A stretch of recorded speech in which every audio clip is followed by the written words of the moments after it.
Hello, everyone. Welcome to another episode of my Building in Ghana project, where I share with you the progress I've been making on my building.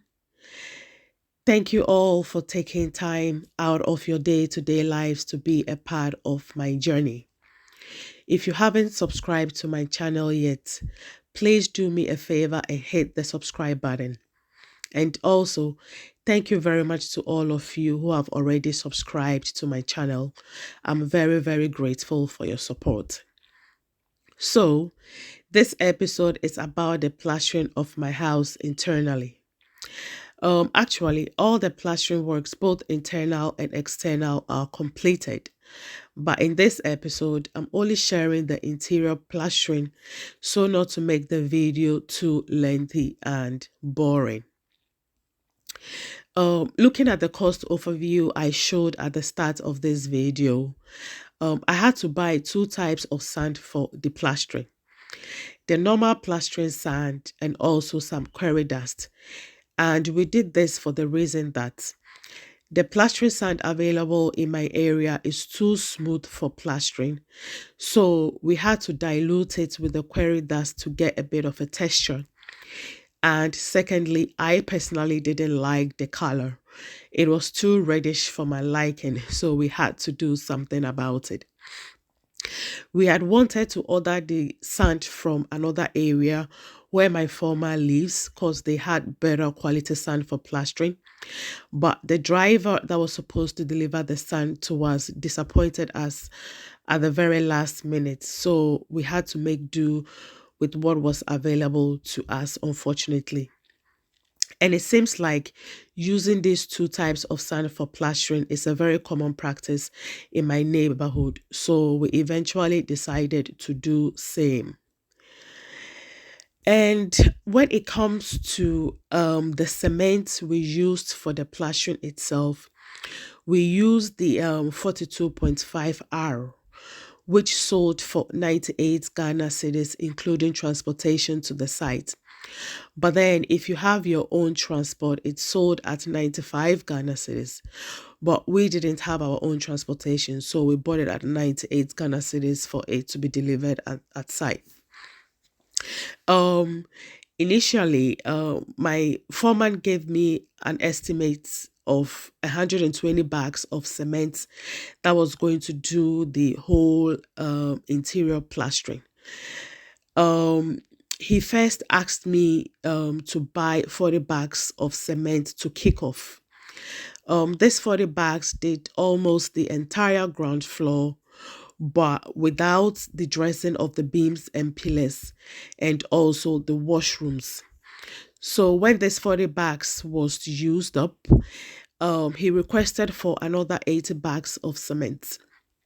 These 80 bags of cement finished the little works left on the ground floor, and it also did the stairs area going up the first floor. And it also did the entire first floor and some parts of the stairs area going to the rooftop. After which he asked for another 25 bags of cement, which completed the stairs area. It also did the rooftop parapet wall and completed the plastering of the penthouse. After these works was done, I asked them to do some dressing on the staircase. And for the staircase, they requested for 2 bags of cement. So in total, the cement that we used for the interior plastering is 147 bags, which I already indicated in the cost overview at the start of the video. Okay, so another issue I want to talk about is before the plastering commenced, okay, I had gone around seeking quotes to compare to that of my foreman. Yes, I did. And I did that not because I don't trust him, okay, but it is because of the fact that I've had bad experiences in the past. So I had to develop skeptical approach when it comes to pricing and be more awake now. Um, it wasn't like I was sleeping before. Well, maybe just a little bit. But on a serious note, when I started building, I trusted too much, and that brought me a lot of troubles. I mean, a lot of troubles. But I'm going to leave that story for another day. But all I wanted to say is that during my quest to compare the quotes, I had a company come on site to review the building before giving me the quotes. And when they came on site, they made some remarks about my door frames, that they were protruding more than usual, and that the plastering that they will do wouldn't be able to flash with the door frames. So eventually in the future, I will need to do architraves around the door. And this really got me very confused, not for the architraves, but for the fact that they were telling me that the plastering they were going to do wouldn't flash with the protruding door frames. And the reason for me is that when we were doing the door frames, we used 8 inches of wood beams, okay? 6 inches of it sits on the 6 inches of blocks that we use for building the house. And then 1 inch protrudes to the outside, and another 1 inch protrudes to the back. We did this bearing in mind that we will do the plastering 1 inch thick. So this means that when the plastering is done, the 1 inch thickness of the plastering will flash with the 1 inch door frame, which is protruding. So I quite didn't understand why the company told me that they won't be able to plaster to flash the door frames. So I went back to ask them what the reason is. And they told me that they do their plastering with a thickness of zero point 0.4 inch, or sometimes a quarter of an inch, or in extreme cases, they do it for half an inch.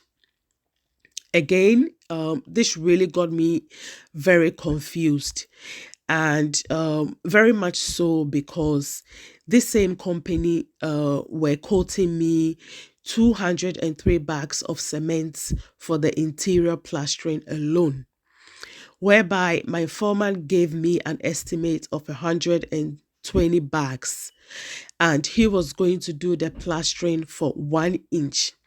So he was going to do a thicker plastering than that of the company. The company was going to do less than 1 inch, but then they were asking me for more bags of cement.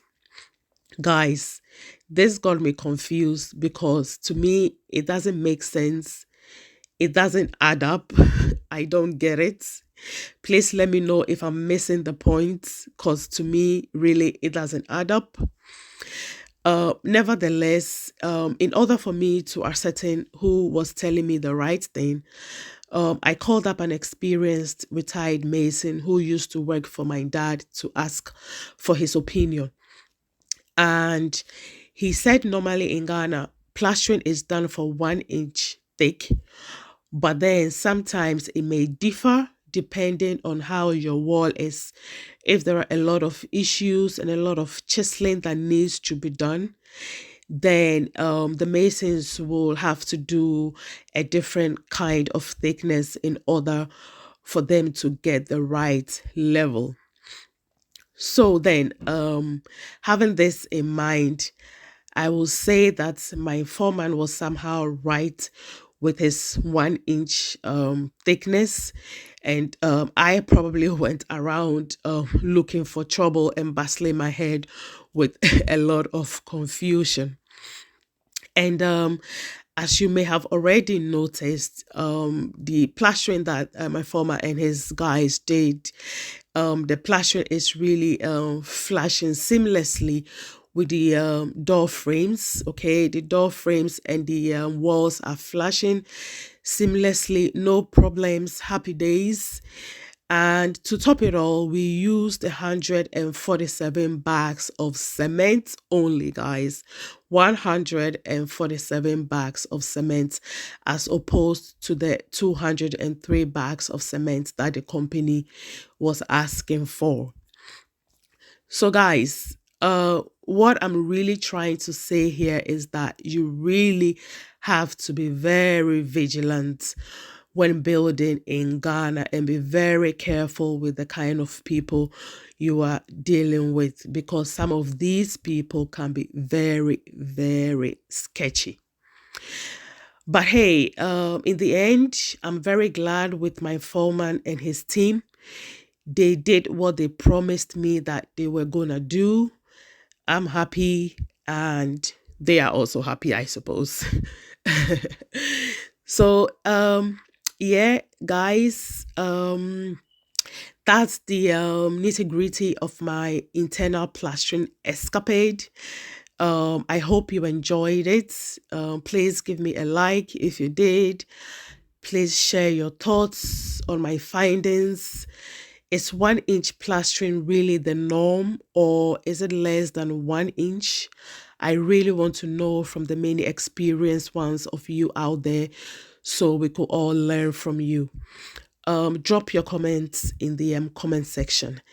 Thank you all for watching this episode, and I hope to see you in the next episode soon, where I bring you the exterior plastering and the final works done. Until then, it's a bye from me now, but please keep watching and enjoy the rest of the video. Thank you.